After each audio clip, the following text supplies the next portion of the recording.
Welcome to Redefining Medicine, an intimate and personalized program that illustrates a different side of the practice of medicine. Our in-depth conversations will focus on the physicians and practitioners who are redefining medicine through their integrative, functional, and holistic approach to health and well-being. I am happy to welcome Dr. Al Peters, an expert reproductive endocrinologist, double board certified in obstetrics and gynecology.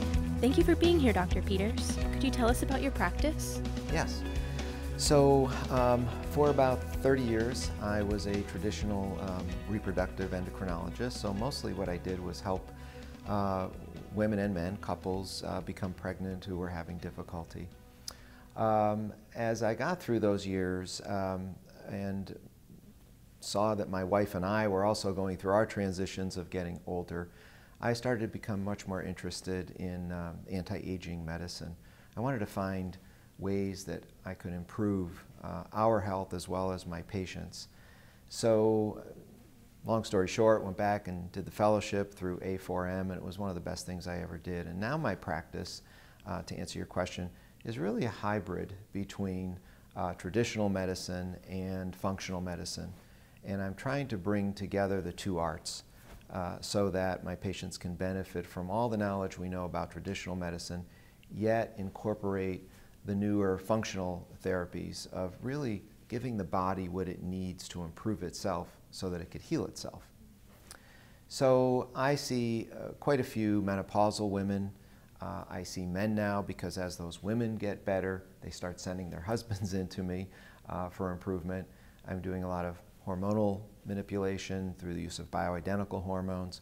I use nutrition, nutritional supplements, exercise, and improving sleep. So overall general wellness to improve patients and the use of balancing hormones. Mm-hmm. Just to kind of expand a little bit on that a little further, your approach is very unique to patient care.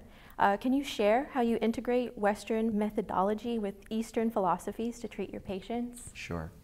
So when I see a new patient, I spend probably an hour to an hour and a half with them for a new consultation. And I really dig deep. What I try to do is avoid going after a particular disease. I try to look at their entire body wellness. So I'm incorporating traditional medicine to do that. But I will also look at their stress response.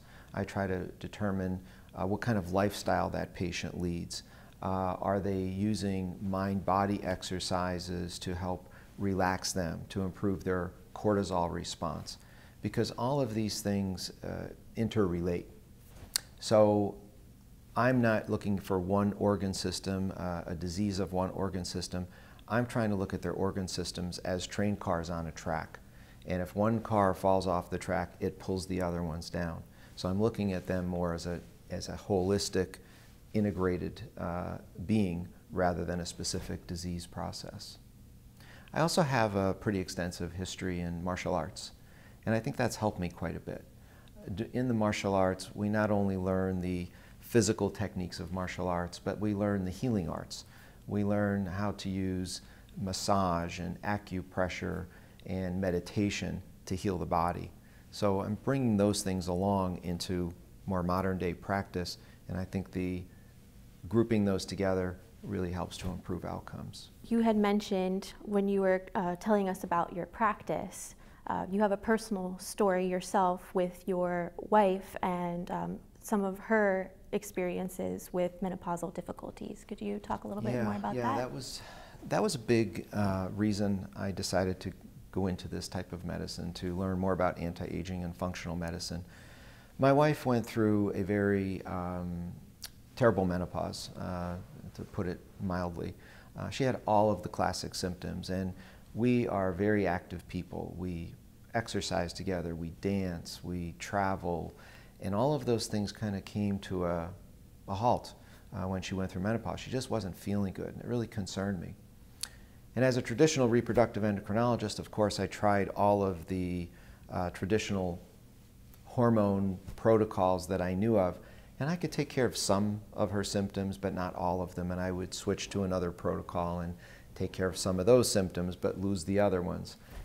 And she was out by a pool. I remember reading one day, I was actually giving a national lecture somewhere, and I came out and she said, "Can you look at this article?" And I said, it was actually an advertisement. I said, "Sure." She said, "There's a fellowship out there for anti-aging medicine, and I think they might have some things that could help me, because quite honestly, the therapies you're using on me aren't working." I said, "Sure, I'll take a look at it." And she convinced me to come to an A4M weekend conference where I met Dr. Smith, Dr. Pam Smith, and that just changed my world, because she was talking about things in menopause and hormones that I never really learned, even as a reproductive endocrinologist. And then I came back for another course, and I started trying these on my wife, and she just dramatically turned around, using bioidentical hormones and combining that with nutrients and better diet and improved exercise. I was able to help her sleep better. And once I did that, almost everything got better. She wasn't sleeping. And so that was my turning point, where I started to say, you know what, I could start doing this for other patients. And I also asked myself the question, how many of my other patients was I not helping, but they just weren't telling me? My wife was honest with me because she was my wife. But when I went back and did this fellowship and started employing these different methods and different types of hormones, which I believe are safer and more physiologic, all of these patients started to improve for me. So that was kind of my start, and then that was the moment I said, you know what, I need to learn more about this. As little as I wanted to go back and do another fellowship at 50 years old, I did, and it's really just changed how I practice medicine now. It's amazing.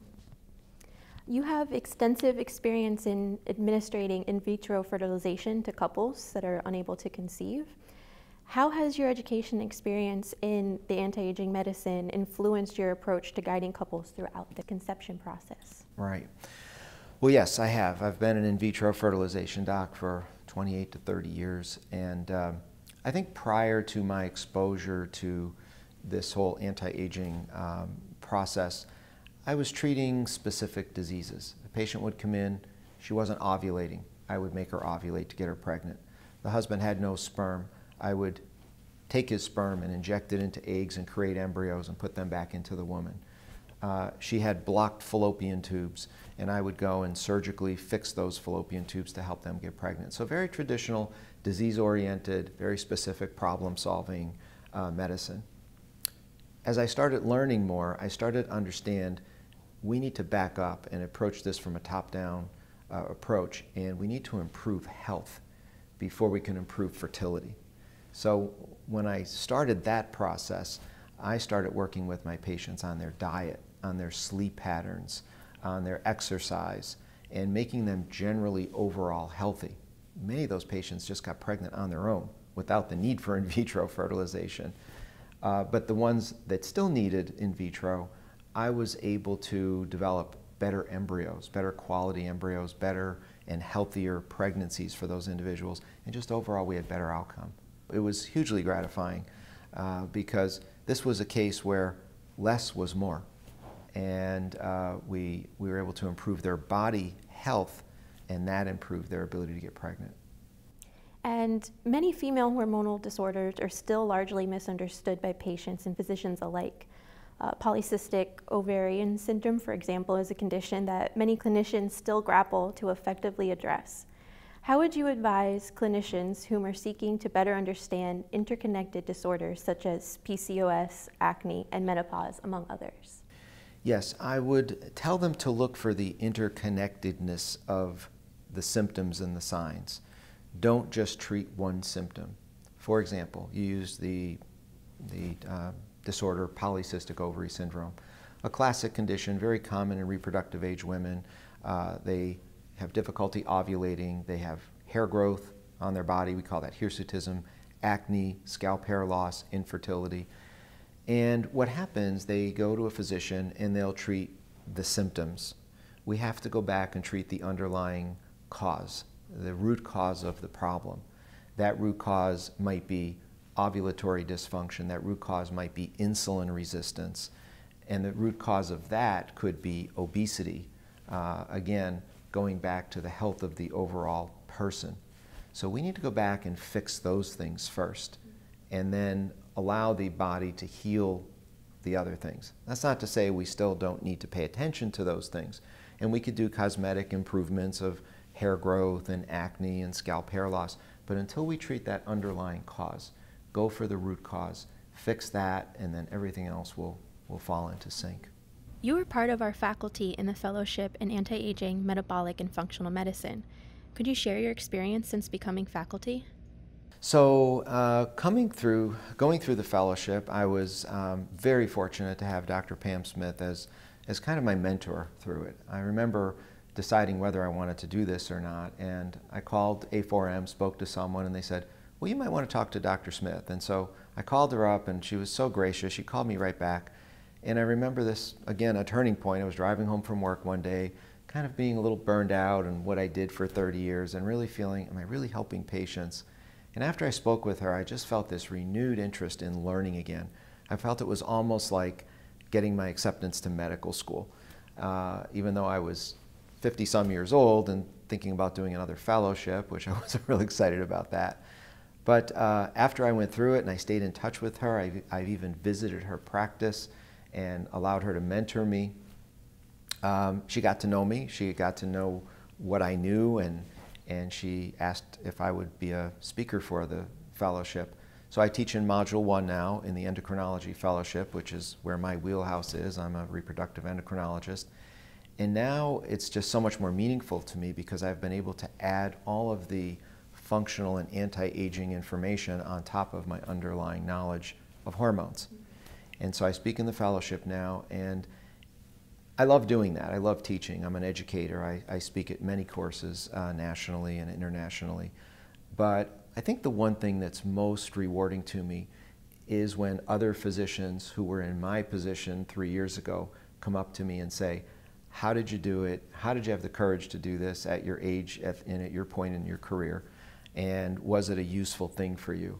And I absolutely, hands down, tell them, yes, it was. It changed what I did. It revitalized my interest in medicine. And I really feel like I'm helping people now. When patients come in and they're miserable and have horrible existences, and they work with me for a couple of months and they start coming back and saying, you know what, I feel so much better now. That's my pay. That's my reward. And then being here amongst all of these amazing educators and people who come here want to learn. That's a difference between other medical CME courses that I teach at, where they're there because they have to be there to get some credits. These people want to be here, and I like being around them because the energy is just amazing. Thank you. We're so glad that you were a speaker. Thank you. Thank you for interviewing me.